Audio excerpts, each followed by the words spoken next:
இப்பதான் அம்மா தான் பதில் சொல்லறேன். அவனுக்கு பணம் கொடுக்கறேன்னு சொன்னது வாக்கு உண்மை, கொடுத்தது பணம். இப்படி கொடுத்து விட்டேன் பாலகா, இப்படி வாங்கி இப்படி கொடுத்துட்டேன் அந்த பிள்ளை கிட்ட. ஆத்தா சொன்னபடி செஞ்சிட்டா. மீண்டும் அருள் வந்து பேசக்கூடிய காணொளி. அத புரியாம பைத்தியக்காரங்க பேசிக்கிட்டு இருக்காங்களா? பேசட்டும். இப்பவும் அந்த ஆத்தா தான் பேசுறா. அடித்து கூறும் பெண். அவன்கிட்ட எது நடக்குது என்ன செய்யணும்னு எனக்கு எதுவும் தெரியாது. இது ஃபேக், கடனுக்காக வந்து இந்த மாதிரி பண்ணிட்டாங்க அப்படி சொல்றாங்க. அதெல்லாம் போய் மீண்டும் வைரலாகும் காட்சி.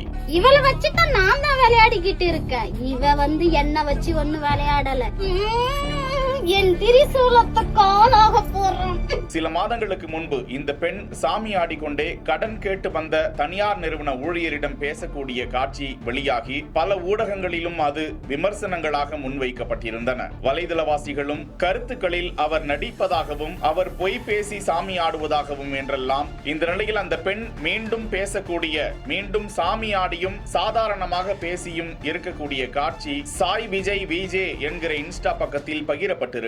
இந்த காட்சியில் அப்போ பேசிய ஆத்தா இந்த கையில பணத்தை வாங்கி இந்த கையில அந்த ஊழியர்கிட்ட கொடுத்துட்டா, நீங்க வேணா கேட்டுக்கங்க, ஆத்தா சொன்னதை செஞ்சிட்டா என அருள் வந்து பேசக்கூடிய காட்சியை பகிர்ந்திருக்கிறார்கள். அந்த பெண்மணியின் உறவினர் என கூறப்படும் இளைஞர், அவருக்கு அருள் வரும், அவர் மிகுந்த பக்தி உடையவர், அதனால் அவர் பேசியது பொய் அல்ல என்ற வகையில் பேசியிருக்கிறார். அந்த கடனை ஆத்தா மீண்டும் அடைத்து விட்டார் என்று வைரலாக கூடிய இந்த காட்சி குறித்து நீங்கள் என்ன நினைக்கிறீர்கள்? அம்மனுக்கு சக்தி இருக்கிறது என்று பலரும், இல்லை என்று பலரும் மீண்டும் விமர்சனங்களை தான் வைக்கிறார்கள். செய்திகளை உடனுக்குடன் தெரிந்து கொள்ள பிஹைண்ட் வுட்ஸ் நியூஸ் வாட்ஸ்அப் சேனலுடன் இணைந்திருங்கள். செய்திகளை வழங்கியோர் Manju group, SIMS pharmacy and clinics, grand royal tours.